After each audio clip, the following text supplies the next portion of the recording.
Bakit pag magkagalit ang tao, hindi mag-iimikan at sobra niyo na kinaiinisan ang isa't isa? Hanggang sa hindi niyo na namamalayan ang tagal niyo na palang hindi nagpapansinan. Bakit nga ba? Dahil ba sa sama ng loob o maling nagawa o dahil sa mataas na pride? Sa sobrang taas ng pride, nagpapakiramdaman kayo kung sino ang unang hihingi ng tawad. Paano kung pareho kayong ma-pride? E di habang buhay na kayong walang pansinan at mag-iinisan, di ba?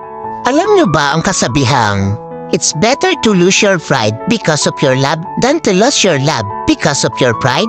Hindi naman masama kung itapon mo muna ang pride mo para sa taong mahalaga sa'yo. Kaysa naman itapon mo yung pinagsamahan nyo ng dahil lang sa pride mo. Wala namang masama o mawawala kung ikaw ang unang lalapit o iimik. Ika nga ang nagmamataas ang siyang ibinababa at ang nagpapakumbaba ang siyang itinataas.